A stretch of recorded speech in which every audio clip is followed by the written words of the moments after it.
신앙 고백하심으로 2022년 2월 13일 중고등부 예배를 하나님께 올려드리겠습니다.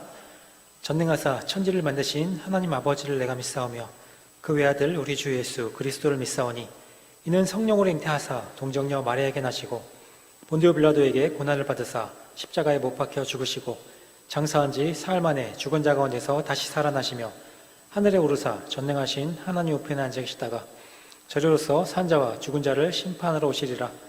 성령을 믿사오며 거룩한 공예와 성도가 서로 교통하는 것과 죄를 사하여 주는 것과 몸이 다시 사는 것과 영원히 사는 것을 믿사옵나이다. 아멘. 찬송가 217장 찬양하시겠습니다.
아멘.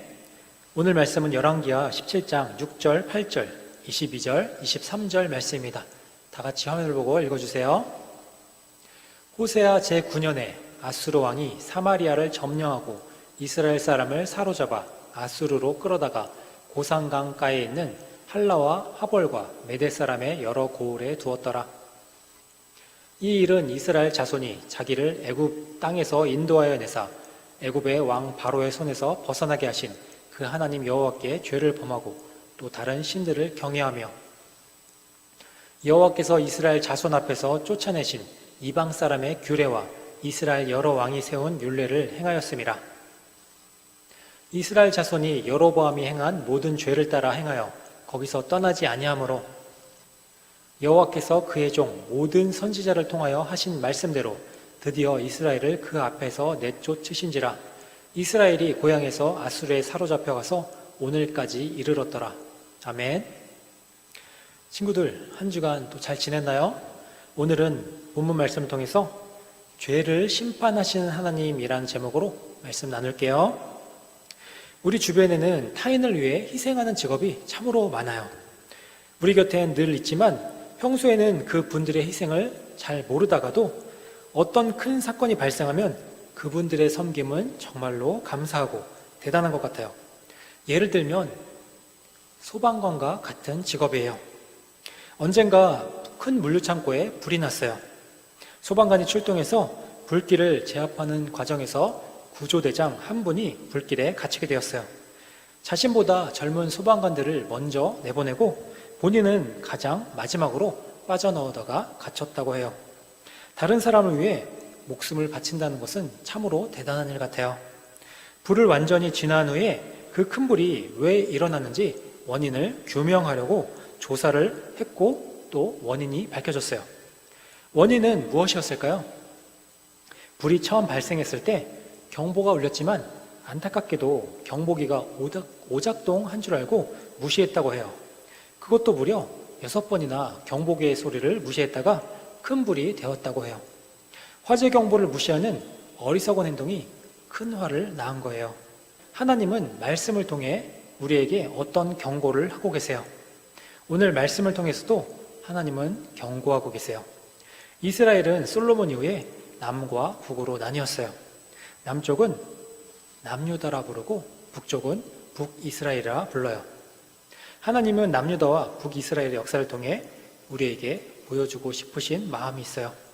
오늘은 북이스라엘을 통해서 보이시려는 하나님의 마음, 우리를 향한 하나님의 경고가 무엇일지 생각해 보려고 해요. 북이스라엘에 아수르가 쳐들어왔어요. 2가지 이유 때문이었어요. 첫 번째 이유는 당시 아수르는 영토 확장 정책을 펼치며 주변 나라들을 점령하던 시기였어요. 아수르 나라의 역사상 가장 넓은 영토를 가졌던 시기였고 가장 강한 군사력을 가졌던 시기였어요. 아수르는 이스라엘의 동북쪽에 위치한 나라였어요. 남서쪽 지역을 점령해서 이스라엘을 거쳐 애굽까지 세력을 확장하려고 했어요. 애굽은 크고 강한 나라였어요. 그래서 애굽을 점령한다는 것은 당시에 가장 강한 나라라고 인정받을 수 있었기 때문이에요. 이스라엘은 애굽으로 향해 나아가기 위해 중요한 위치에 있던 나라였어요. 2번째 이유는 당시 북이스라엘 왕 호세아가 아수르 왕을 배반했어요. 열왕기하 17장 3절, 4절 상반절 말씀 함께 읽어요. 시작. 아수르의 왕 살마네셀이 올라오니 호세아가 그에게 종이 되어 조공을 드리더니 그가 애굽의 왕 소에게 사자들을 보내고 해마다 하던 대로 아수르 왕에게 조공을 드리지 아니하매. 아멘. 북이스라엘의 마지막 왕 호세아는 처음에 아수르의 왕에게 조공을 바쳤어요. 그런데 마음이 바뀌었어요. 아수르가 아니라 애굽의 왕에게 사자들을 보내서 친교를 맺으려고 했고 또 아수르 왕에게는 조공을 바치지 않았어요. 아수르 왕의 입장에서는 북이스라엘의 왕 호세아에게 배반을 당한 거예요. 호세아가 따르는 왕이 바로 아수르가 목표로 삼은 애굽의 왕이었어요. 그러니 아수르 왕 입장에서는 얼마나 화가 났겠어요? 감히 나를 배반해? 나를 배반하고 애굽의 왕과 친하게 지내려고 해? 아수르의 힘을 보여주겠어. 이런 마음이 들지 않았겠어요? 열왕기하 17장 4절 하반절에서 6절 말씀 함께 읽어요. 시작. 아수르 왕이 호세아가 배반함을 보고 그를 옥에 감금하여 두고 아수르 왕이 올라와 그 온 땅에 두루 다니고 사마리아로 올라와 그곳을 3년간 에워쌌더라. 호세아 제9년에 아수르 왕이 사마리아를 점령하고 이스라엘 사람을 사로잡아 아수르로 끌어다가 고산강가에 있는 할라와 하볼과 메대 사람의 여러 고을에 두었더라. 아멘. 아수르 왕이 북이스라엘을 점령했어요.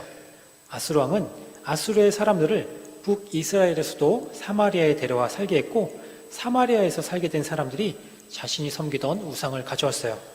그 결과 북이스라엘에 살던 이스라엘 사람들도 우상을 섬기게 되었어요.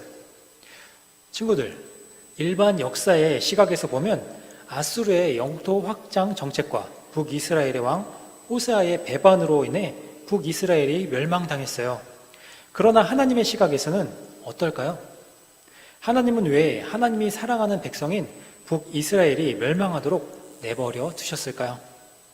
하나님은 오늘 말씀을 통해서 우리에게 주변에 강한 나라를 배반하면 멸망한다는 교훈을 주고자 하시는 걸까요? 하나님의 시각으로 본문을 살펴보면서 북이스라엘은 왜 멸망했는지, 그리고 오늘 우리에게 주시는 하나님의 경고는 무엇인지 알아보도록 해요. 북이스라엘 왕 호세아의 통치는 열왕기하 17장에 기록되어 있는데, 호세아에 관한 직접적인 내용은 1절에서 4절에 나와요. 1절에서 2절은 호세아의 통치와 하나님의 평가고, 3절과 4절은 호세아가 아수르를 배반했다는 이야기예요. 열왕기하 17장 1절 2절 말씀 함께 읽어요. 시작.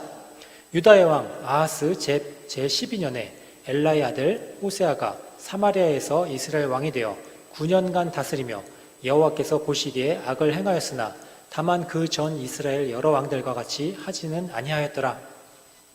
아멘. 북이스라엘의 마지막 왕 호세아는 9년 동안 통치했어요. 그런데 그의 통치를 한마디로 요약하면 악을 행한 왕이었어요.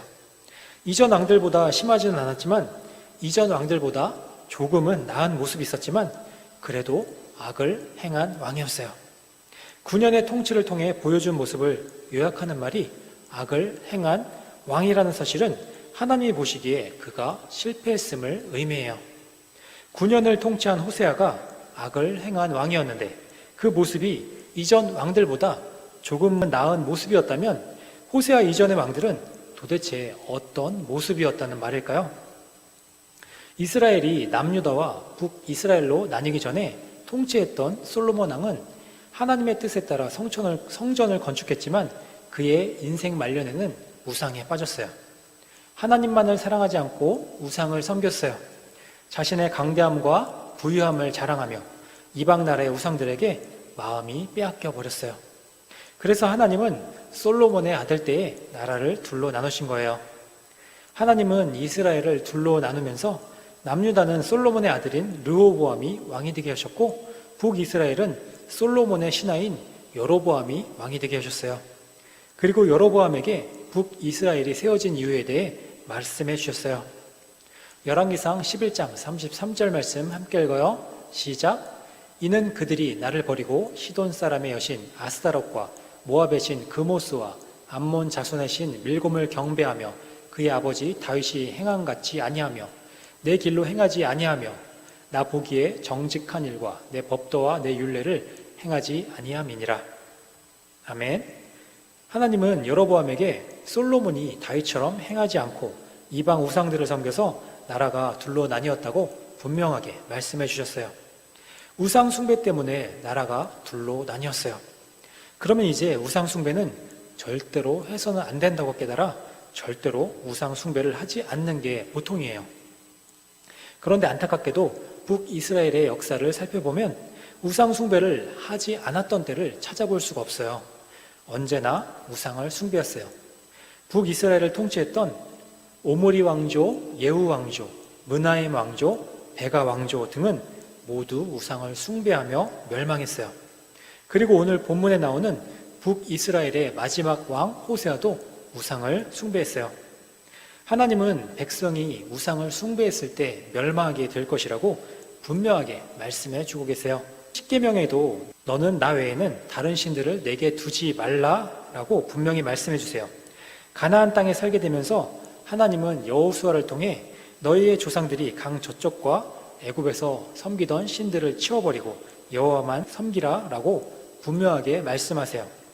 북이스라엘의 왕들이 우상을 섬길 때마다 하나님은 경고해 주셨어요. 그런데 그 경고를 모두 무시했어요. 우리가 하는 실수는 두 가지예요. 하나는 긍정 오류라고 부르는데 아닌 것을 맞다고 생각하는 실수라고 해요.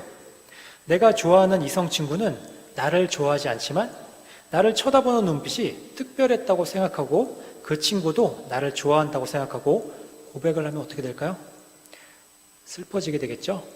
다른 하나는 부정오류라고 부르는데 맞는 것을 아니라고 생각하는 실수예요.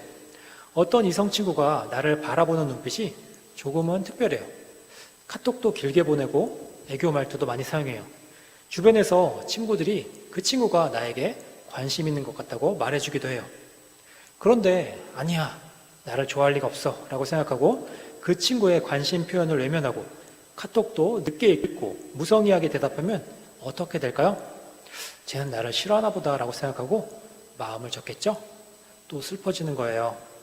하나님은 북이스라엘을 통해서 분명히 우리에게 말씀해 주셨어요. 죄악에서 돌이키지 않으면 멸망한다고 경고하세요. 이 말씀을 듣는 우리가 하나님이 다 용서하실 거야 라고만 생각한다면 어떻게 될까요? 하나님은 심판을 준비하고 계시는데 심판하지 않으실 거야 라고 생각하고만 있다면 어떻게 될까요? 하나님은 우리의 인생을 살펴보고 계세요. 하나님은 우리의 마음을 보시며 우리의 인생이 누구를 향하고 있는지, 누구를 향해 무엇을 바라는지 살펴보고 계세요. 하나님이 아닌 다른 것을 사랑하는 마음, 하나님보다 다른 것을 더 사랑하는 마음이 바로 우상이에요. 하나님은 성경 말씀을 통해 우리에게 오늘도 경고하고 계세요. 우리는 그 경고를 무시하고 있지는 않나요? 우리에게 말씀이 들려올 때 우리의 마음은 어떠한지 살펴보고 있나요? 경고를 무시하는 어리석은 인생이 되지 말고 하나님의 경고에 우리 자신을 돌아보는 지혜로운 사람이 되길 바라요. 하나님께 우리의 마음을 온전히 드리는 지혜로운 믿음이 있는 하나님의 자녀가 되기를 간절히 바랍니다. 기도할게요. 우리의 마음과 생각을 감찰하시는 하나님 아버지, 우리가 그릇된 길로 갈 때마다 말씀으로 경고하시며 바른 길로 인도하시니 감사합니다. 언제나 하나님의 말씀을 경청하며 순종하는 지혜로운 자가 되기를 원합니다. 그리함으로 하나님의 심판이 아닌 칭찬을 받는 모든 중고등부 친구들과 선생님들이 다 되게 하여 주시옵소서. 예수님의 이름으로 기도드립니다. 아멘. 찬송가 203장 찬양하시겠습니다.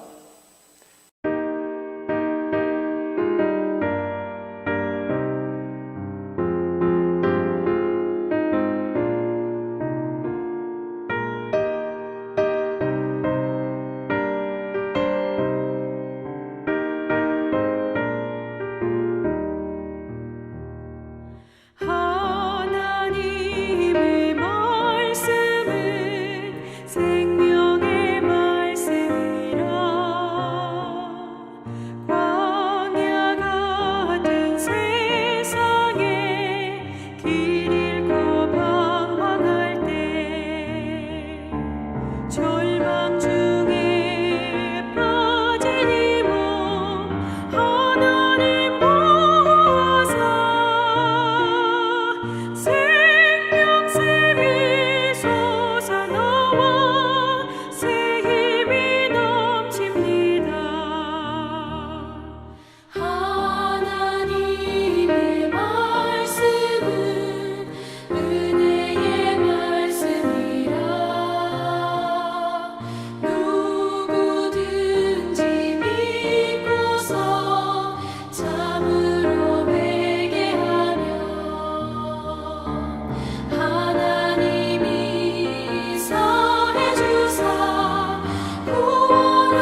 아멘. 주기도문하심으로 예배 마치겠습니다. 하늘에 계신 우리 아버지여, 이름이 거룩히 여김을 받으시오며 나라의 마옵시며 뜻이 하늘에서 이룬 것 같이 땅에서도 이루어지이다.